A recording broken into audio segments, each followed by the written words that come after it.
भारत ने नेपाल के अंदर बगावत करा दी है। बहुत सारे नेपाली फौजी जो के हिंदू हैं, जो भारत से ताल्लुक रखते हैं, उन्होंने बॉर्डर पर जाने से इनकार कर दिया है। नेपाल में हिंदी पर बैन लग गया है। इसके अलावा नेपाल की गवर्नमेंट चाइना से अपनी आर्मी के लिए FC-31 स्टीलथ जहाज खरीदने की डील कर रहा है। दोस्तों, आज की इस वीडियो में हम आपको बताएंगे कि मोदी ने किस तरह एक प्रोपेगेंडा के तहत नेपाल की तबाही कर दी है। आज की इस वीडियो में हम उन तमाम तरह हकायक से पर्दा उठाएंगे जो भारत ने नेपाल के अंदर किए हैं। छोटी सी गुजारिश है कि हमारे YouTube चैनल हसनात टीवी की इस वीडियो को ज्यादा से ज्यादा शेयर कीजिए ताकि मोदी का काला चेहरा, हिंदुत्व पॉलिसियां पूरी दुनिया पर आया हो सके। और जो दोस्त हमारे चैनल पर नए हैं वो हमारे चैनल को सब्सक्राइब कर सकते हैं, घंटी के निशान को दबा सकते हैं ताकि कोई भी डिफेंस के रिलेटेड न्यूज आप मिस ना कर पाए। तो सबसे पहले बढ़ते हैं नेपाल के बारे में। तो नेपाल की फौज जो ज्यादातर भारतीय हिंदुओं पर मुश्तमिल है, उन्होंने नेपाल की गवर्नमेंट के हुक्म मानने से इनकार किया है। इतलात ये है कि भारत के ये हिंदू अब बॉर्डर पर जाने से इनकार भी कर चुके हैं। दूसरी जानब नेपाल के वजीर आजम KP शर्मा ओली की कुर्सी आज गई कल गई वाली सूरत हाल इख्तियार कर चुकी है। KP शर्मा ओली की पार्टी वाली ही KP शर्मा को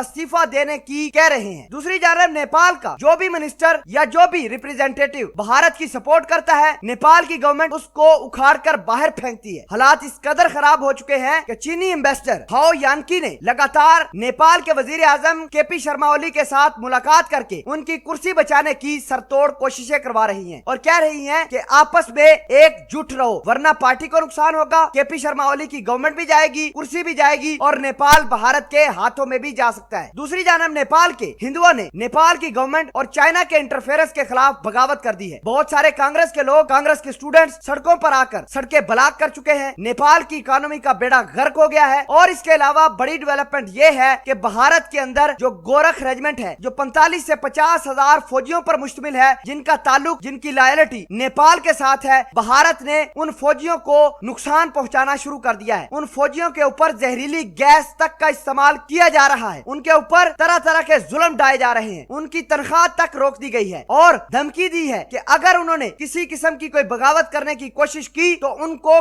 कत्ल कर दिया जाएगा। दूसरी जानब नेपाल की गवर्नमेंट को बचाने के लिए चाइना खुद मैदान में कूद गया है। नेपाल की गवर्नमेंट को बचाने के लिए लगातार नेपाल की गवर्नमेंट को हथियार फराहम किए जा रहे हैं। भारत से सरहद पर लड़ने के लिए मुख्तलिफ हथियार तैनात करवा रहा है, चेक पोस्टें बनवा रहा है। इतलात ये है कि काला पानी के अंदर नेपाल की फौज को चाइना एक एयर बेस बनाकर देने वाला है। भारत इसके लिए भी बहुत ज्यादा परेशान है। अब हालात इस कदर खराब हो चुके हैं कि अगर नेपाल पीछे हटा तो नेपाल को नुकसान होगा। अगर चाइना की मदद हासिल करके नेपाल आगे बढ़ता रहा तो भारत का खाना पीना तक हराम हो जाएगा। नेपाल पानी अगर रोक दे तो भारत सूखा पड़ जाएगा। नेपाल अगर भारत के हिंदुओं को निकाल दे तो भारत के अंदर क्राइसिस आ सकता है। तो आप देख सकते हैं कि नेपाल के अंदर किस तरह की बड़ी डेवलपमेंट्स हुई हैं। भारत ने गोरख रेजिमेंट के लोगों को, फौजियों को मारना पीटना शुरू कर दिया है। दूसरी जानब हिंदू जो नेपाली फौज के अंदर सर्व करते हैं, उन्होंने बगावत कर दी है और KP शर्मा ओली की कुर्सी अब गिरती हुई दिखाई दे रही है।